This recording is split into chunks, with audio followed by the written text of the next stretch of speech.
ಬಿಡದಿಗಾಗಿ ರೈತರ ಹೋರಾಟ, ರಾಜಕಾರಣಿಗಳ ಹಾರಾಟ ಮುಂದುವರಿತಾನೆ ಇದೆ. ಒಂದು ಕಡೆ ಈಗ ಬಿಡದಿ ಟೌನ್ಶಿಪ್ ಅನ್ನು ವಿರೋಧಿಸಿ ರೈತರು ಒಂದು ಕಡೆ ಪ್ರತಿಭಟನೆ ಮಾಡ್ತಾ ಇದ್ದಾರೆ. ಬಿಡದಿಯ ಪರವಾಗಿ, ಟೌನ್ಶಿಪ್ ಮಾಡುವ ಪರವಾಗಿ ರೈತರು ಕೂಡ ಈಗ ಹೋರಾಟವನ್ನು ಮಾಡ್ತಾ ಇದ್ದಾರೆ. ಈ ಬಗ್ಗೆ ಒಂದು ಬ್ರೇಕಿಂಗ್ ಅಪ್ಡೇಟ್ ಆಗ್ತಾ ಇದೆ, ಬನ್ನಿ ನೋಡ್ಕೊಂಬರೋಣ.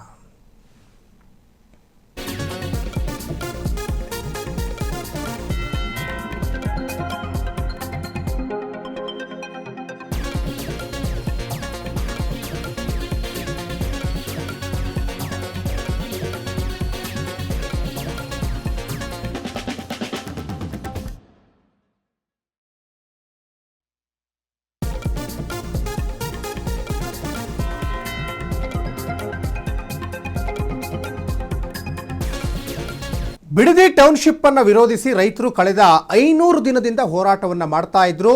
ಅವರ ಹೋರಾಟಕ್ಕೆ ಧ್ವನಿಯಾಗಿ ಬಿಜೆಪಿ ಜೆಡಿಎಸ್ ನಾಯಕರು ಸಾಥ್ ಕೂಡ ಕೊಟ್ಟರು. ಈಗ ರೈತರಲ್ಲೇ ಸಾಕಷ್ಟು ಪರ ವಿರೋಧ ಚರ್ಚೆಗಳಾಗ್ತಾ ಇದ್ದಾವೆ. ಕೆಲವೊಂದಿಷ್ಟು ರೈತರು ಬಿಡದಿ ಟೌನ್ಶಿಪ್ ಅನ್ನು ವಿರೋಧ ಮಾಡಿ ಈಗ ಪ್ರತಿಭಟನೆ ಮಾಡ್ತಾ ಇದ್ದಾರೆ. ಕೆಲವು ರೈತರು ಒಂದು ಕಡೆ ಸರ್ಕಾರದ ಆಮಿಷಗಳಿಗೆ ಒಳಗಾಗಿನೋ ಅಥವಾ ಈ ಮಾರುಕಟ್ಟೆ ಬೆಲೆಯಲ್ಲಿ ಭೂಮಿಗೆ ಎಷ್ಟು ಬೆಲೆ ಇದೆಯಲ್ಲ ಅಷ್ಟು ಬೆಲೆಯನ್ನು ಈಗ ನಾವು ಕೊಡ್ತೀವಿ ಅಂತ ಹೇಳಿದ್ಕೋ ಏನೋ ಗೊತ್ತಿಲ್ಲ. ಒಂದು ಕಡೆ ಈಗ ಸರ್ಕಾರ ಟೌನ್ಶಿಪ್ ಮಾಡೋದು ಸರಿ ಇದೆ ಅಂತ ಕೆಲವು ರೈತರು ಹೋರಾಟವನ್ನು ಮಾಡ್ತಾ ಇದ್ದಾರೆ. ಸಹಜವಾಗಿ ಜೆ ಡಿ ಎಸ್ನ ನಾಯಕರುಗಳು, ಸ್ಪೆಷಲಿ ಕುಮಾರಸ್ವಾಮಿ ಅವರು ಇರ್ಬೋದು, ನಿಖಿಲ್ ಕುಮಾರಸ್ವಾಮಿ ಇರ್ಬೋದು, ಸಾಕಷ್ಟು ಹೋರಾಟಗಳನ್ನು ಕೂಡ ಈಗ ರೈತರಿಗೆ ಮಾಡ್ತಾ ಇದ್ದಾರೆ. ಈಗ ಕೆಲವು ರೈತರು ಕುಮಾರಸ್ವಾಮಿ ವಿರುದ್ಧನೇ ಈಗ ಪ್ರತಿಭಟನೆಯನ್ನು ಮಾಡ್ತಾ ಇದ್ದಾರೆ. ಟೌನ್ಶಿಪ್ಪು ನಮಗೆ ಮಾಡೋದ್ರಿಂದ ಏನು ತೊಂದರೆ ಇಲ್ಲ, ಮಾಡಲಿ ಅಂತ ಕೆಲವೊಂದಿಷ್ಟು ರೈತರು ಈಗ ಹೇಳ್ತಾ ಇದ್ದಾರೆ. ಆ ಭೂಮಿ ಇಟ್ಕೊಂಡು ನಾವೇನು ಮಾಡೋಣ, ನಮಗೆ ದುಪ್ಪಟ್ಟು ಬೆಲೆ ಕೊಟ್ಟಂಥ ಸಂದರ್ಭದಲ್ಲಿ ಆ ಹಣದಲ್ಲಿ ನಾವೇನಾದರೂ ಬಿಸ್ನೆಸ್ ಮಾಡ್ತೀವೋ ಅಥವಾ ಬೇರೆ ಕಡೆ ನಾವು ಭೂಮಿ ಖರೀದಿ ಮಾಡ್ತೀವೋ ಅಂತ ಹೇಳ್ತಾ ಇದ್ರು. ನೋಡಿ, ಇದು ಯಾವ ರೀತಿ ಪರ ವಿರೋಧ ಚರ್ಚೆಗಳು ಆಗ್ತಾ ಇತ್ತು ಅಂದರೆ, ಬಹಿರಂಗ ಚರ್ಚೆಗೆ ಕರೆದ್ರು C M D K Shivakumar ಕುಮಾರಸ್ವಾಮಿಯವರು ಎಸ್ ಓಕೆ ಅಂತ ಹೇಳಿಬಿಟ್ರು. ನಿನ್ನೆ 4 ಗಂಟೆ ಕಾದಿದ್ದಾರೆ ಬೈರಮಂಗಲದಲ್ಲಿ. ಅವರಿಗೋಸ್ಕರ ಒಂದು ಆಸನ ಕೂಡ ರೆಡಿಯಾಗಿತ್ತು, ಅವರು ಬರ್ತಾರೆ ಅಂತ ಕಾದರು. 4 ಗಂಟೆ ಕಳೆದರೂ ಕೂಡ ಅವರು ಬೈರಮಂಗಲಕ್ಕೆ ಡಿ ಕೆ ಶಿವಕುಮಾರ್ ಅವರು ಬರಲಿಲ್ಲ. ಅದಾದಮೇಲೆ ಪ್ರಿಯಾಂಕ್ ಖರ್ಗೆ ಅವರು ಅಗೈನ್ ಕುಮಾರಸ್ವಾಮಿ ಮೇಲೆ ತಿರುಗೇಟನ್ನು ಕೊಟ್ಟರು. ಇವೆಲ್ಲವೂ ಕೂಡ ಬಹಿರಂಗವಾಗಿ ಚರ್ಚೆ ಮಾಡುವಂಥದ್ದಲ್ಲ. ಇದ್ರ ಬಗ್ಗೆ ಕೂತ್ಕೊಂಡು ನಾವು ಒಂದು ಚರ್ಚೆಯನ್ನು ಮಾಡಬೇಕಾಗ್ತದೆ.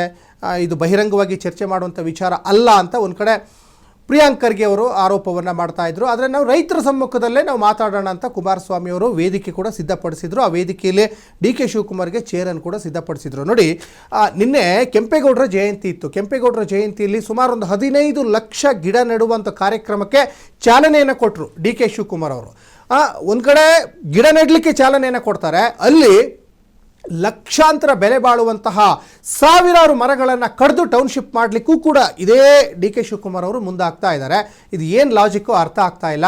ಒಂದು ಕಡೆ ಗಿಡ ನೆಡಲಿಕ್ಕೆ ಚಾಲನೆ ಕೊಡ್ತಾರೆ, ಮತ್ತೊಂದು ಕಡೆ ಆ ಗಿಡ ಮರ ಫಲವತ್ತಾದಂತಹ ಬೆಳೆ ಬೆಳೆಯುವಂತಹ ಆ ಒಂದು ಇಡೀ ತೋಟವನ್ನೇ ಕಡಿದು ಟೌನ್ಶಿಪ್ ಮಾಡಲಿಕ್ಕೆ ಸರ್ಕಾರ ಮುಂದಾಗಿರುವಂಥದ್ದು ಎಷ್ಟು ಮಟ್ಟಿಗೆ ಸರಿ ಅಂತ ಈ ಟೌನ್ಶಿಪ್ಪನ್ನು ವಿರೋಧಿಸಿ ಇವತ್ತೇನು ಪ್ರತಿಭಟನೆ ಮಾಡ್ತಾ ಇದ್ದಾರಲ್ಲ ರೈತರು, ಅವರು ಕೂಡ ಈಗ ಸಾಕಷ್ಟು ಹೋರಾಟಗಳನ್ನು ಮಾಡ್ತಾ ಇದ್ದಾರೆ.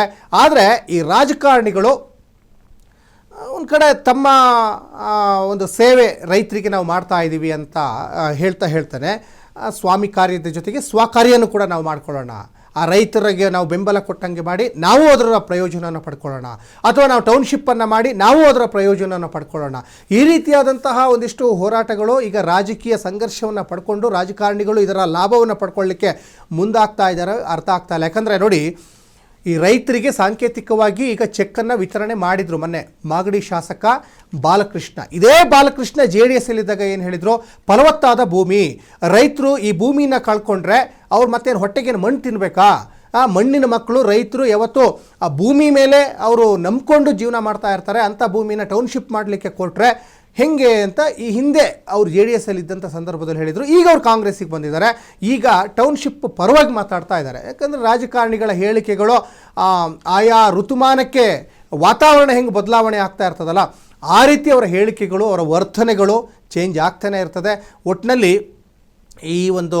ಈ ಚಳುವಳಿ ಸಾಕಷ್ಟು ರೋಚಕ ಹಂತಕ್ಕೆ ಹೋಗಿ ನಿಲ್ತಾ ಇದೆ. ಇವತ್ತು ಸ್ಪೆಷಲಿ ಯೋಜನೆಯನ್ನು ವಿರೋಧಿಸಿ ರೈತರು ಅಪ್ಪಿಕೋ ಚಳುವಳಿಯನ್ನು ಮಾಡ್ತಾ ಇದ್ದಾರೆ.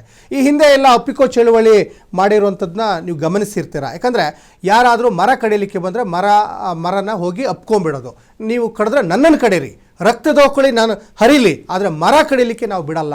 ಇಂಥ ಮರಗಳಿಂದ ಪರಿಸರದಿಂದ ಸಾಕಷ್ಟು ಮಳೆ ಆಗುತ್ತೆ. ಮಳೆ ಬಂದರೆ ನಾವು ರೈತರು ಬೆಳೆ ಬೆಳೀಲಿಕ್ಕೆ ಸಾಧ್ಯ ಅಂತ ಹೇಳ್ತಾ ಇದ್ರು. ಯಾಕಂದರೆ ಇವತ್ತು ಇದೇ ರಾಮನಗರ ಏನಿದೆಯಲ್ಲ, ಬರೀ ರೇಷ್ಮೆಗಷ್ಟೇ ಸೀಮಿತ ಆಗಿಲ್ಲ. ಅಲ್ಲಿ ಮಾವು ಬೆಳೀತಾರೆ, ತೆಂಗು ಬೆಳೀತಾರೆ, ಅಡಿಕೆ ಬೆಳೀತಾರೆ, ಹೂವು ಹಣ್ಣು ತರಕಾರಿಗಳನ್ನು ಬೆಳೀತಾರೆ. ಇವತ್ತು ಬೆಂಗಳೂರು, ತುಮಕೂರು, ಬೇರೆ ಬೇರೆ ಭಾಗಗಳಿಗೆ ಅಲ್ಲಿಂದ ಸಪ್ಲೈ ಆಗ್ತಾ ಇದೆ ಹೂವು ಹಣ್ಣು ತರಕಾರಿಗಳು. ಮತ್ತು ಕೆಲವೊಂದು ರೈತರು ನೋಡಿ, ಆ ದೃಶ್ಯಗಳಲ್ಲಿ ನೀವೇ ಗಮನಿಸ್ತಾ ಇದ್ದೀರಾ, ಎಷ್ಟೊಂದು ಹಚ್ಚ ಹಸಿರಾಗಿರುವಂತಹ ಫಲವತ್ತಾದ ಭೂಮಿ ಇದು. ಇಷ್ಟು ಫಲವತ್ತಾದ ಭೂಮಿಯನ್ನು ಇವತ್ತು ನೀವು ಕಡಿದು ಬಿಟ್ಟು ಟೌನ್ಶಿಪ್ ಮಾಡ್ತೀವಿ ಅಂತ ಹೇಳ್ತಾ ಇದ್ರು. ಎಲ್ಲವೂ ಕೂಡ ನಗರೀಕರಣ ಮಾಡ್ಕೊಂಡು ಹೋದರೆ ಆದರೆ ಭೂಮಿಯಲ್ಲಿ ಸಿಗುತ್ತೆ. ಹಾಗಾದರೆ ನೋಡಿ ಎಷ್ಟು ಚೆನ್ನಾಗಿ ಅಡಿಕೆ ಮರ ಬೆಳೆದಿದ್ದಾರೆ, ತರಕಾರಿಗಳನ್ನು ಬೆಳೆದಿದ್ದಾರೆ, ಹೂವು ಹಣ್ಣುಗಳನ್ನು ಬೆಳೆದಿದ್ದಾರೆ, ತೆಂಗು ಬೆಳೆದಿದ್ದಾರೆ. ಕೇವಲ ರೇಷ್ಮೆ ನಾಡು ರಾಮನಗರ ರೇಷ್ಮೆಗೆ ಮಾತ್ರ ಸೀಮಿತ ಆಗಿಲ್ಲ, ವಿವಿಧ ಬೆಳೆಗಳನ್ನು ಬೆಳೀತಾ ಇದ್ದಾರೆ. ರೈತರು ಕೋಟ್ಯಾಂತರ ರೂಪಾಯಿ ದುಡಿತಾ ಇದ್ದಾರೆ. ನೀವು ಇವತ್ತೇನು ಒಂದು ಎಕರೆಗೆ 2 ಲಕ್ಷ 2 ಕೋಟಿ 14 ಲಕ್ಷದಿಂದ 2 ಕೋಟಿ 50 ಲಕ್ಷದವರೆಗೂ ನೀವೇನು ಫಿಕ್ಸ್ ಮಾಡಿದ್ದೀರಲ್ಲ, ಇದು ರೈತರು ಇದ್ರ ದುಪ್ಪಟ್ಟು ಬೆಳೀಲಿಕ್ಕೆ ಅವರಿಗೆ ಶಕ್ತಿ ಇದೆ. ಯಾಕಂದರೆ ಅವರಿಗೆ ಸಕಾಲಕ್ಕೆ ಮಳೆ ಬರಬೇಕು, ಜೊತೆಗೆ ಒಳ್ಳೆಯ ಬಿತ್ತನೆ ಬೀಜ ಸಿಗಬೇಕು, ರಾಸಾಯನಿಕ ರಸಗೊಬ್ಬರ ಸಿಗಬೇಕು. ಇಷ್ಟು ಕೊಟ್ಟರೆ ರೈತರೇ ಇವತ್ತು ಸರ್ಕಾರಕ್ಕೆ ಸಾಲ ಕೊಡ್ತಾರೆ. ಅಷ್ಟರ ಮಟ್ಟಿಗೆ ರೈತರು ಬೆಳೆಯನ್ನು ಬೆಳೆದು ಸಕ್ಸಸ್ ಆದಂಥವ್ರು ಇದ್ದಾರೆ. ಆದರೆ ಅಂಥ ಭೂಮಿಯನ್ನು ನೀವು ಕಬಳಿಸ್ತೀವಿ ಅಂತ ಹೋದರೆ ಇದು ಎಷ್ಟರ ಮಟ್ಟಿಗೆ ಸರಿ ಅಂತ ಕೆಲವೊಂದಿಷ್ಟು ರೈತರು ಆಗ್ರಹ ಪಡ್ತಾ ಇದ್ದಾರೆ. ಮತ್ತು ಕೆಲವೊಂದು ರೈತರಿಗೆ ಗೊತ್ತಾಗಲ್ಲ. ಈಗ ಕೈಗೆ ಕಾಂಚಾಣ ಬಂದಂಥ ಸಂದರ್ಭದಲ್ಲಿ ಅಯ್ಯೋ ನಮಗೆ ದುಡ್ಡು ಸಿಕ್ಕಿದೆ ಅಂತ ಹೇಳ್ತಾ ಇರ್ತಾರೆ. ಆದರೆ ಮುಂದೆ ಪರಿತಪ್ಪಿಸಬೇಕಾದಂಥ ಪರಿಸ್ಥಿತಿ ಎದುರಾಗುವಂಥ ಸಾಧ್ಯತೆಗಳು ಕೂಡ ಕಂಡು ಬರ್ತದೆ.